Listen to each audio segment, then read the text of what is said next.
আজকে যে আমি বাদশায় বাজার করুম, সাদা দুধ কিনুম, চাল কিনুম, ডাল কিনুম, ব্যাগিকটা কিনুম, এটা কিনতে কিনুম, যা কিছু ছিল টেবিল মেবিল সব ভাঙে তছনছ করে লাইল এই শিক্ষকরা। এখন আমি এটা কার কাছে সাহায্য চাবো বা আমার এই জিনিসটা কে দিবে? এখন তো আমি দোকানও করতে পারবো না, তো কয়দিন বন্ধ থাকবো, বন্ধ থাকলে আমি কিভাবে সংসার চালাবো? কিছুক্ষণ পূর্বে শাহবাগে প্রাইমারি শিক্ষকদের সাথে পুলিশের একটি বাকবিতণ্ডা তৈরি হয়েছিল, পরবর্তীতে যা অনেকটা সংঘর্ষের রূপ নিয়েছিল। সেই সংঘর্ষ চলাকালীন সময়ে শিক্ষকরা এখানকার কিছু ফুটপাতের ব্যবসায়ীদের দোকানপাট ভাঙচুর করেছে। একজন অভিযোগকারীর সাথে কথা বলেছি, যার দোকান ভাঙচুর করে বেশ মালামালের ক্ষতি করেছেন। পাশে একটি চৌকি রয়েছে, বসার জন্য তিনি ব্যবস্থা করেছিলেন, সেটি আসলে ভেঙে এখানে স্তূপ আকারে ফেলে রাখা হয়েছে। আমরা কিছুক্ষণ পূর্বে এসে দেখছিলাম যে তিনি এখানে বসে বসে কান্না করছেন। তিনি বুঝে উঠতে পারছিলেন না যে আসলে কেন এমনটি করা হয়েছে। শুধুমাত্র তার দোকান না, আমার পেছনে একটি বইয়ের দোকান রয়েছে, সেই বইয়ের দোকানেও মূলত তারা সংঘর্ষ চালিয়েছে, হামলা চালিয়েছে। সেই বইগুলো সম্পূর্ণ ওলটপালটভাবে ফেলে দিয়েছে। এখনো নিচে কিছু বই রাখা আছে, যেটি তিনি গুছিয়ে ওখানকার যিনি ব্যবসায়ী রয়েছেন তিনি রেখেছেন, বা এখনো উনি পেছনে বসে তার বইগুলো গোছাচ্ছেন। মাল সামনে নষ্ট করে লাইছে, চেয়ার টেবিল ভাঙে লাইছে, আমার গাড়ি ভাঙে লাইছে, আমার এখানে পানি ছিল 10 কেস সব চিক্কা বিক্কা হালাই দিছে, এখানে 3টা টেবিল ছিল, টেবিল মিল ভাঙে লাইছে।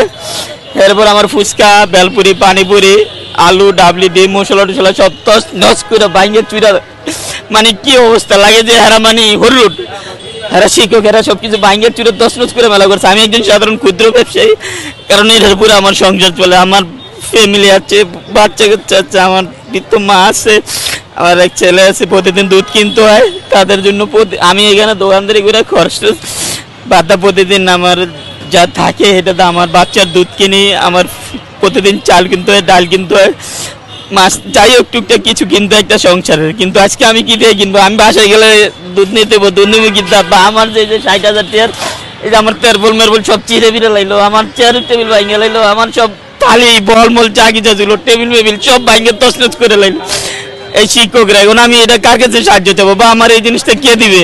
বা আজকে যে আমি বাদশায় বাজার করুম, সাদা দুধ কিনুম, চাল কিনুম, ডাল কিনুম, ব্যাগিকটা কিনুম, এটা কিনতে কিনুম, তাহলে আমরা সাধারণ একটা ক্ষুদ্র ব্যবসায়ী, এটা দিয়ে আমাদের সংসার চলে।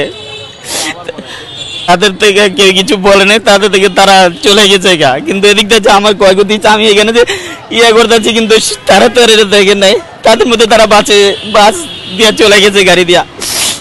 কিন্তু আমার এই যে 20টা চেয়ার ভাঙছে, 5-6টা টেবিল ভাঙছে, এখানে 10 কেজি পানি ছিল, কোনো কিছু নেই। এখন আমার মাত্র 10 পিস পানি আছে, আমি এখন কিভাবে কি করব?